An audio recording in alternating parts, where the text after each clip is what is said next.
Hello, स्वागत है आपका अपने चैनल प्रतिभा ज्ञान पाठशाला में। देखिए, यहाँ पर एक थोड़ी सी ऐसी खबर है जो आपको नहीं देनी चाहिए थी, लेकिन फिर भी दी जा रही है क्योंकि मेरा काम है आप तक महत्वपूर्ण अपडेट पहुंचाना। देखिए, यहाँ पर अतिथि शिक्षकों की नौकरी पर संकट है। क्यों है संकट? इसका कारण एक यही है। एक और तो ये कहते हैं कि अतिथि शिक्षकों की तैनाती की जाएगी, दूसरी ओर संकट में डालते हैं अतिथि शिक्षकों को। ये जो पहले से लगे हैं उनकी नौकरी पर संकट बता रहे हैं और नई अतिथि शिक्षकों की भर्ती की तैनाती के लिए कह रहे हैं। एक और तो कहना होता है इनका कि हम अतिथि शिक्षकों को रखेंगे, दुर्गम क्षेत्रों में इनकी कमी बनी हुई है। दूसरी ओर इनको इनकी नौकरी पर संकट आ जाता है। संकट क्यों आता है? क्योंकि आपके जो 1500 अतिथि शिक्षकों की नौकरी पर फिर एक बार मुश्किल आ गई है। क्यों आई है? इसका एक महत्वपूर्ण कारण यही है कि जो आपके अभी 1500 कुछ पदों पर भर्ती हुई है यूके ट्रिपल एससी की, जिसमें एलटी की भर्ती हुई है, उनको अब स्थायी नौकरी मिलने जा रही है। अब उनको हटाया जाएगा, उनके स्थान पर स्थायी शिक्षकों को तैनात किया जाएगा। यदि आप चैनल पे नए हैं, चैनल को सब्सक्राइब जरूर करें, जिससे आने वाली तमाम महत्वपूर्ण अपडेट आप तक समय से पहुंचती रहे। देखिए, आप ये मत सोचना कि ये आपको अपडेट दी गई है तो आपको किसी कारण से दी गई है। आप कारण बस यही है कि आपको अपडेट देने का यही कार्य है कि जो भी आपको छोटी से लेकर बड़ी अपडेट आती है आपको प्राप्त हो, जिससे कि आपको पता लगे कि ये क्या चल रहा है। देखिए, यहाँ पर पहले तो कहा गया है कि हम 599 पदों पर भर्ती कर रहे हैं। कितने? 599 पदों पर इसकी वेटिंग लिस्ट जारी करेंगे।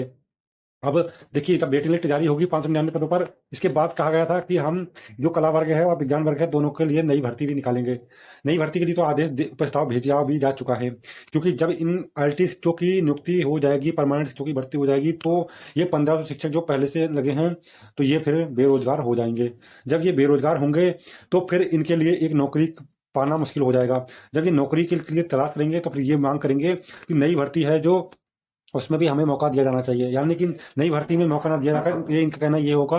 और सही बात भी है कि हम बेरोजगार हो गए हैं तो हमारे लिए वेटिंग लिस्ट या फिर पुरानी मेरिट के आधार पर फिर से वैकेंसी निकाली जानी चाहिए, क्योंकि अभी जो वर्तमान में लगे हैं अगर वो बेरोजगार हो जाते हैं तो उनके लिए भी एक रोजगार की व्यवस्था करना जरूरी है, क्योंकि जो पहले से लगे हैं उनको ऐसे बेरोजगार नहीं कर सकते हैं। कोई भी नौकरी कर रहा है उसको बेरोजगार हो जाएगा तो फिर उसे थोड़ा सा दुख होता है। दुख तो होना ही चाहिए, क्योंकि दुख होने का कारण यही है कि एक वो अभी नौकरी पे था नहीं और जैसे तैसे से नौकरी मिल भी गई है, अब उसकी नौकरी में फिर संकट आ गया है। तो दुख का एक यही कारण है कि 599 पदों पर जो भर्ती चल रही है पुरानी, उसमें फिर से नाम आ सकता है इनका, अगर ये दोबारा काउंसलिंग हो सकती है। जिन्हें हटाया जाएगा 1500 शिक्षकों को, उनके स्थान पर स्थायी शिक्षकों की व्यवस्था की जा रही है। जब स्थायी शिक्षकों की व्यवस्था हो जाएगी तो फिर इनको इनका उनको भी रोजगार देना अनिवार्य होगा, क्योंकि इनको रोजगार नहीं देते हैं तो फिर एक नाइंसाफी होगी इनके साथ में कि पहले से ये लगे हैं।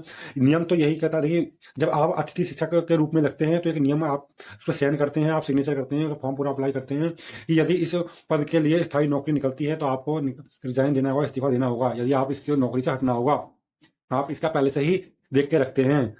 ये एक नियम है। आप पहले से जब जाएंगे तो एक इसको प्रक्रिया को फॉलो करेंगे। जब ये प्रक्रिया फॉलो होगी तो जब परमानेंट भर्ती निकलती है तो उसके स्थान पर आपको त्यागपत्र या हटना होता है।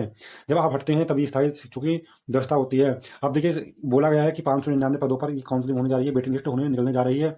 और आपके कला वर्ग के और विज्ञान वर्ग के कला वर्ग और विज्ञान वर्ग के पदों पर नई भर्ती का प्रस्ताव भी भेज दिया है। अब नए भर्ती का प्रस्ताव भेजा है तो नई भर्ती निकलेगी, और नई भर्ती निकलेगी, चलिए नए अभ्यर्थी को मौका मिलेगा। लेकिन ये 1500 अभ्यर्थी कहाँ जाएंगे? जो ये जब ये संकट पैदा हो गया है एक कि 1500 अभ्यर्थी जब बाहर हो जाएंगे तो इनके लिए सरकार क्या करेगी कि इनके लिए भी क्या पुरानी वेटिंग के आधार पर इनको फिर से दोबारा मौका मिलेगा?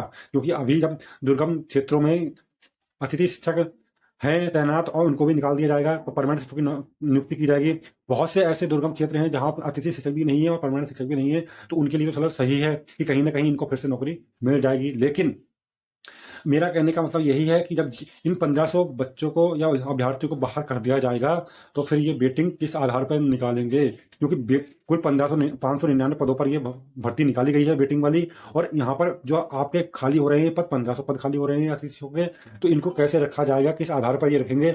या तो फिर इन्हें जो पद है उनकी मात्रा बढ़ानी पड़ेगी, अतिथि शिक्षकों के पदों की मात्रा बढ़ानी पड़ेगी, तभी ये रख सकते हैं। अन्यथा इनका रखा जाना एक बहुत बड़ा संकट का कारण बन गया है। देख लीजिए इसमें क्या कहा गया है, देख लेते हैं।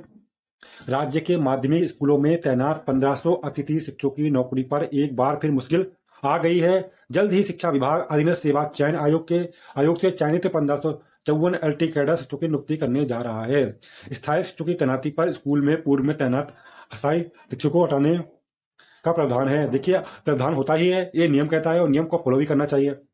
और सरकार इतनी जो सरकार या प्रशासन जो भी चीज़ है, जो ये पद खाली होंगे या जो अतिशय बेरोजगार हो जाएंगे, इनके लिए भी कुछ व्यवस्था जरूर करेगी। ऐसा नहीं है इनको ऐसा छोड़ दिया जाएगा, इनके लिए भी कुछ व्यवस्था जरूर करेगी, क्योंकि हर कोई चाहता है कि हमारे यहाँ पर जो भी लोग पहले से तैनात हैं तो वो उनकी नौकरी पर संकट, रोजी रोटी पर संकट ना आए।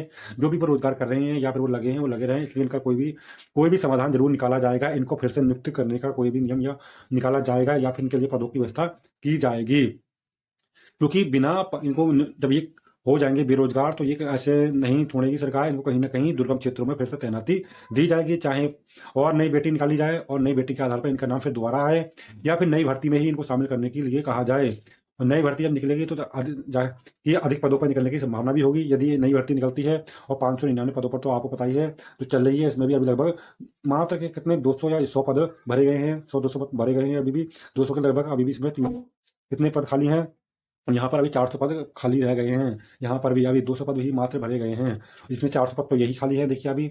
और बाकी आपकी और नई पदों पर भर्ती निकलने जा रही है, तो उन्हीं में ही शायद इनका नाम भी दे दिया जाए, या तो इनका पुराने मेरिट लिस्ट में नाम आएगा या फिर नई भर्ती में भी इनका नाम इनको मौका करने का दिया जाएगा, कि जिससे कि इनको भी रोजगार की प्राप्ति हो सके। आज की ये महत्वपूर्ण अपडेट थी। यदि आपको वीडियो अच्छी लगी हो तो वीडियो को लाइक करें, क्योंकि आपको अपडेट देने का यही रहता है कि आप छोटी से लेकर बड़ी अपडेट आप तक पहुंचे और आप इसमें अपनी प्रतिक्रिया दें। आप इसमें कमेंट में बताएं कि या क्या सही है क्या गलत है, आप इसमें अपनी राय जरूर दें कमेंट में। जय हिंद।